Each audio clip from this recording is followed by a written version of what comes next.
Tales of demons and gods के पिछले episode में हमने ये देखा था कि नीली ने अपनी ताकतों का इस्तेमाल करके हेवनली यूनिकॉर्न डेमन बीस्ट के खून को हासिल कर लिया है।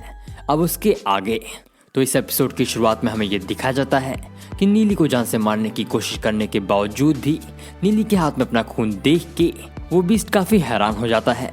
जिसके बाद वो नीली से सवाल पूछते हुए कहता है कि ये तुमने कैसे किया। हालांकि नीली उसके सवाल को नजरअंदाज कर देता है और अपने आगे के कामों पे ध्यान देने लगता है। जिसके बाद नीली अपनी ताकतों का इस्तेमाल करके दोबारा से कुछ जादुई निशान उस बीस्ट के चारों तरफ बनाने लगता है। और ये निशान कोई मामूली निशान नहीं बल्कि ये एक बहुत ही ताकतवर सीलिंग मेथड है जिसकी मदद से नीली इस हेवनली यूनिकॉर्न डेमन बीस्ट की सोल को डूजे के अंदर कैद करने वाला है। वहीं दूसरी तरफ नीली को दोबारा से अपने चारों तरफ निशान बनाता हुआ देख के वो बीस्ट और भी ज्यादा घबराने लगता है। जिसके बाद वो नीली से पूछते हुए कहता है कि लड़के, तुम मेरे चारों तरफ निशान क्यों बना रहे हो? क्या तुम अपना वादा तोड़ रहे हो? और उसकी इस बात को सुन के नीली हंसते हुए उससे कहता है कि वादा? कैसा वादा? और वैसे भी जब तुम अपनी बात से पलट सकते हो तो आखिर मैं क्यों नहीं? आगे वो उस बीस्ट के मजे लेते हुए कहता है कि मैं इस फॉर्मेशन की मदद से तुम्हें जला के राख करने वाला हूँ। और वैसे भी तुमने मुझ पे हमला किया था, इतना तो तुम्हारे साथ होना ही चाहिए। और ऐसा बोलने के तुरंत बाद ही नीली जल्दी से उस बीस्ट के चारों तरफ उस सील को बना देता है। और उस सील को बनाने के बाद नीली बिना समय गवाए ही उस बीस्ट को दूजे की बॉडी में सील करना शुरू कर देता है।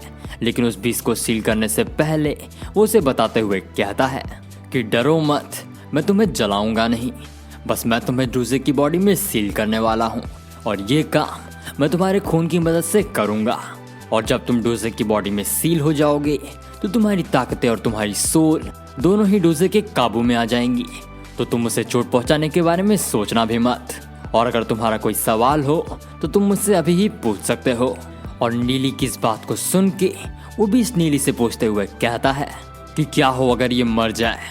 और उस बीस्ट की इस बात को सुन के नीली उसे जवाब देते हुए कहता है कि इस सवाल का जवाब तो मुझे नहीं पता, लेकिन अच्छा होगा अगर तुम ऐसा ना होने दो, क्योंकि बाकी सारी चीज़ों के बारे में तो मैं नहीं जानता।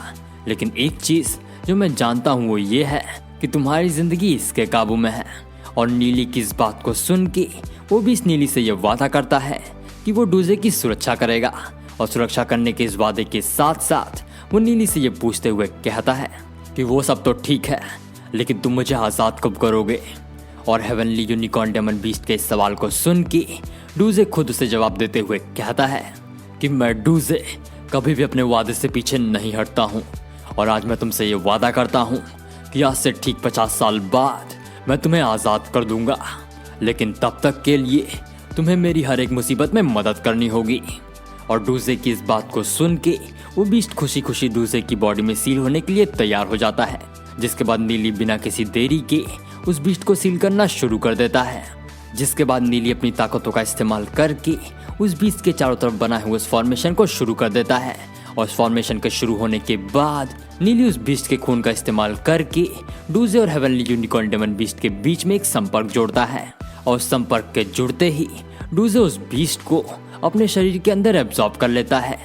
जिसके बाद फिर सीन चेंज होता है और हम उन्हीं सभी सेक्ट के लीडर्स को देखते हैं जो कि नीली और बाकी सभी के ऊपर नजर रख रहे होते हैं। और ये सारी चीजें अपनी आंखों के सामने होता हुआ देख के वो सभी अपने मन में ये सोचने लगते हैं कि ये नीली तो कमाल है, न जाने इसके पास ऐसे और कितने राज हैं।